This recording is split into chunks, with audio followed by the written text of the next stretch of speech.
কাউকে কর্জে হাসানা হিসেবে টাকা ধার দিলে সেই টাকার কি জাকাত দিতে হবে? কারণ সেই টাকা কখন পাবো অনিশ্চিত। ভাইরা আমার, অনেক দরকারি একটা প্রশ্ন। আপনি কাউকে লোন দিয়েছেন, হাওলাত দিয়েছেন, কবে দিবে জানেন না, জাকাত দিতে হবে কি হবে না? উত্তর হলো, কোনো টাকাই জাকাত মুক্ত থাকবে না যদি সেটা নেসাবকে স্পর্শ করে। এখন ধরুন আপনি আমাকে 1,00,000 টাকা লোন দিয়েছেন, 1,00,000 টাকা কি নেসাব টাচ করে না করে না? করে। 85 গ্রাম রূপা কেনার মতো টাকা থাকলেই নেসাব হয়ে যায়। তো 1,00,000 টাকায় 85 গ্রামের বেশি রূপা কিনা যায়।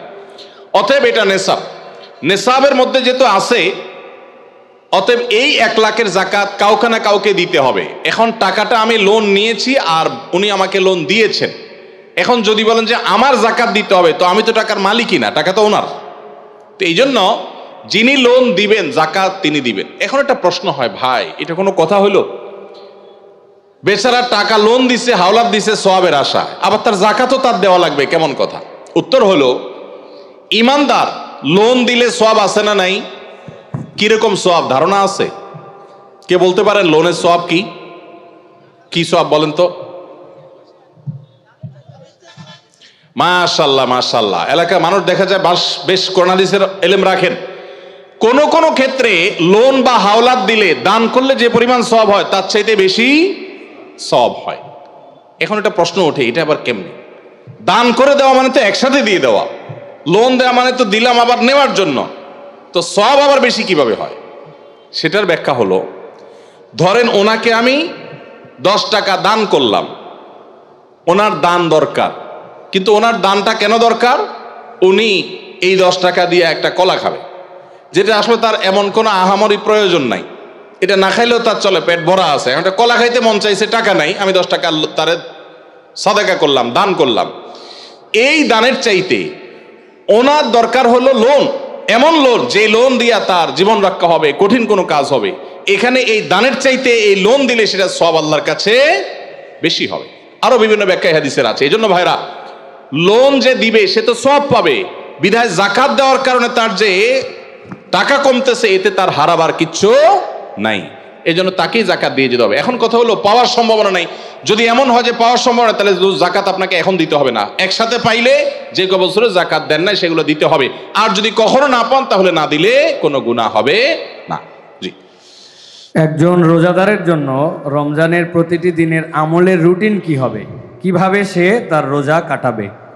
মাশাআল্লাহ, আমাদের একটা নতুন বই বের হয়েছে এবার, সেটা হলো মাহে রমাদানের 27 আমল। এই যে বইটা একটা হাতের সামনেও আছে, মাশাআল্লাহ। এটা মূলত আমাদের একটা বক্তব্যের নির্যাস। এর আগে সোনাইমুড়িতে একটা বক্তব্যে আমরা মাহে রমজানের উপরে একটা গবেষণা করে 27টা আমল কোরআনের আলোকে বের করেছি, সেটা উপস্থাপন করেছি, পরে এটাকে বই আকারে আনা হয়েছে। এখানে রমজানে আপনি কি কি করবেন তার সবগুলোর তালিকা দেওয়া আছে। অতএব এটার আলোকে আপনি আমল করতে পারেন, চাইলে ভিডিও বক্তব্যটা শুনে নিতে পারেন। একবারে সকাল থেকে রাত পর্যন্ত একটা সুনির্দিষ্ট রুটিনের মধ্য দিয়ে কাটাবেন, আর কিচ্ছু করতে পারেন না পারেন। শুধু একটা কথা বলে যাই, রমজান মাসে ফরজ রোজা রেখে অন্তত কোনো প্রকার হারাম কাজ, গুনাহের কাজ করবেন না। বাস এটুকু যদি করতে পারেন, ইনশাল্লাহ আপনার রমজান সাকসেস। চেষ্টা করা যাবে না ইনশাল্লাহ? একটা কাজ যদি করতে পারেন, আপনার রমজান ইনশাল্লাহ সফল। সেটা হলো, ফরজ রোজা রাখলেন, 5 ওয়াক্ত নামাজ তো ফরজ পড়বেনই, ফরজ কাজগুলো করলেন, আর গুনাহ থেকে বেঁচে থাকলেন। কোনো হারাম কাজ করলেন না, ঝগড়াঝাটি করলেন না, মিথ্যা বললেন না, চগলখড়ি করলেন না, গীবত করলেন না, কাউকে ঠকাইলেন না, 2 নম্বর কাজ করলেন না। এই গুনাহমুক্ত যদি রমজান কাটাইতে পারেন, আপনার রমজান সাধনার সার্থক ইনশাআল্লাহ। আল্লাহ তৌফিক দান করুন। স্ত্রীর স্বর্ণের জাকাত কিভাবে দিবে? স্বামী নাকি স্ত্রী দিবে? স্ত্রীর যদি আয় রোজগার না থাকে কিন্তু স্বর্ণ আছে, তাহলে তার জাকাত কিভাবে আদায় করবে? ভাইরা আমার, স্ত্রীর স্বর্ণের জাকাত কে দিবে? স্ত্রীর স্বর্ণের জাকাত দিবেন যিনি স্বর্ণের মালিক। এখন প্রশ্ন হলো, স্ত্রীর স্বর্ণের মালিক কে? কে বলে স্ত্রী? আপনি দিয়ে দিয়েছেন একসাথে? ঠিক আছে, এদিকে একবার বলছেন স্বামী, আমার ভাই মুফতি মোহাম্মদ আলী ভাই বলছেন স্ত্রী। ভাই, উনি মুফতি মানুষ বলে ফেলছে, আমি কেমনে ওনারে ভুল বলি?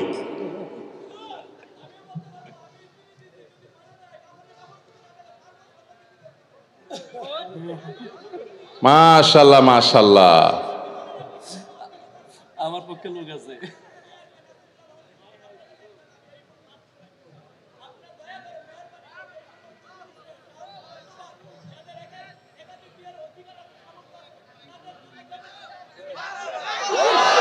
মাশাআল্লাহ। যুবক পোলাপান একটাই পায় না, আপনি কোন একাধিক। আমরা একটা চিন্তা শেষ হয়ে যেতেছি, একটারে বাপ মা বিয়ে করেন, আপনি কোন একাধিক বিয়ে করাইতে। আল্লাহ তাআলা যুবকদের একটা বিয়ে অন্তত ব্যবস্থা করুক, এরপরে যার সাধ্য তৌফিক থাকবে শর্ত সাপেক্ষে সে ইনসাফ করতে পারলে একাধিক করবে। যাই হোক ভাই, বইয়ের স্বর্ণের মালিক কি বউ না স্বামী? এটা নির্ভর করে যে স্বামী আসলে তাকে দিলে কিভাবে দিয়েছে। ধরুন এটা স্বামী দিছে বা বাপের বাড়ি থেকে পাইছেন, স্ত্রীকে যদি দিয়ে দেন তাহলে তার মালিক স্ত্রী এবং সেটা যাকাত তাকে দিতে হবে। আর যদি স্ত্রীকে না দিয়ে দেন, ব্যবহার করতে দেন, যে ঠিক আছে আপনাকে ব্যবহারের জন্য দিলাম, তাহলে সেক্ষেত্রে মালিক হবে স্বামী। এটা ক্লিয়ার করতে হবে। এখন মুশকিল হলো স্বামী স্ত্রী যদি এগুলো নিয়ে আলাপ উঠায়, আমাদের দেশে আমরা এত ভালো, মানে অতি ভালো যেটাকে বলে, বউ যদি এখন যায় ঘরে যদি জিজ্ঞেস করেন স্বামীরে, আর বউরে জিজ্ঞেস করেন যদি যায়, আচ্ছা বলো তো দেখি তোমার এই স্বর্ণগুলো আসলে মালিকটাকে, সাথে সাথে সে বলবে ব্যাপার কি, তোমার মাথায় এই চিন্তা কেন আসলো, কাহিনী কি, তুমি কি ডানে বামে কোনো চিন্তা ভাবনা করছো, কি ব্যাপার। আমরা কত সরল সহজ চিন্তা করেন। একটা সম্পদের মালিকানা ক্লিয়ার হওয়া লাগবে কি লাগবে না? স্ত্রীকে যদি জিজ্ঞাসা করেন, আচ্ছা তোমার যে স্বর্ণগুলো আছে এগুলো আসলে মালিক কি তুমি না আমি, কে? অবশ্য আজকাল মেয়েরা এগুলো বলবে না, বেশিরভাগ মেয়েরা বলবে বলো কি, তোমার সন্দেহ হয় আমি যে ব্যাপারে কোনো সন্দেহ আছে? যদি স্ত্রী মালিক হয় তাহলে স্বর্ণের যাকাত স্ত্রীকে দিতে হবে। আর যদি আপনি স্ত্রীকে ব্যবহার করতে দেন, বলেন যে তুমি ব্যবহার করো, আমি চাইলে যে কোনো সব বিক্রি করে ফেলবো, তাহলে সেক্ষেত্রে আপনাকে যাকাত দিতে হবে। এখন মুশকিল হলো বেশিরভাগ ক্ষেত্রে এই সমস্ত ইস্যুতে আমরা চিটারি করি অনেকে। কিভাবে?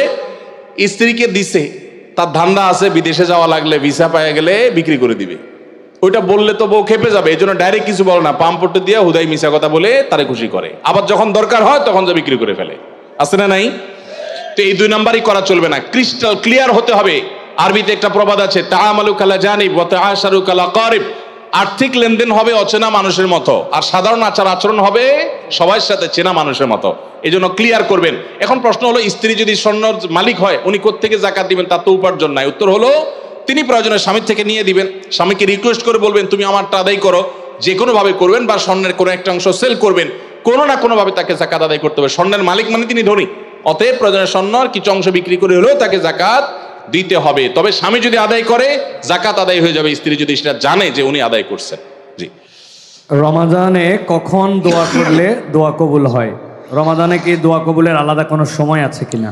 রমাদানে কখন দোয়া করলে দোয়া কবুল হয় ভাইরা? নবী সাল্লাল্লাহু আলাইহি সাল্লাম বলেছেন, সালাসুন লা তুরাদ্দু দাওয়াতুহুম, তিন ব্যক্তির দোয়া ফেরত দেওয়া হয় না। এর ভিতরে এক ব্যক্তি হলেন ওই ব্যক্তি যেই ব্যক্তিকে আল্লাহ তাআলা রোজা রাখার তৌফিক দিয়েছেন। আস-সাইমু হাত্তা ইফতির, ইফতারের আগ পর্যন্ত রোজাদারের দোয়া কবুল হয়।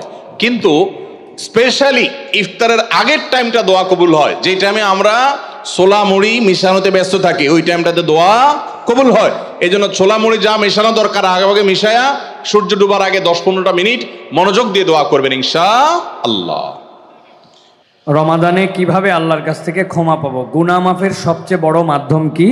কিভাবে ক্ষমা চাইলে সব মাফ হয়? মেহেরবানি করে জানাবেন। ভাইরা আমার, ক্ষমা চাওয়ার জন্য আল্লাহর কাছে অনুতপ্ত হতে হবে, যে আল্লাহ যত গুনাহ করেছি আপনি মাফ করে দেন। তওবা করতে হবে, লজ্জিত হতে হবে, অনুতপ্ত হইতে হবে। এরপরে কায়মনোবাক্যে অন্তঃস্থল থেকে আল্লাহর কাছে দোয়া করতে হবে মাফ পাওয়ার জন্য। এবং বিশেষ করে সাহারির সময়, ভোর রাত, দোয়া কবুলের সময়গুলো বেশি বেশি করে দোয়া করে ক্ষমা চাইতে হবে, ক্ষমা নিতে হবে। ইফতারের আগ মুহূর্তটা এটা দোয়া কবুলের সময়, তবে সেই মুহূর্তটা বিশেষভাবে দোয়া কবুল করতে হবে।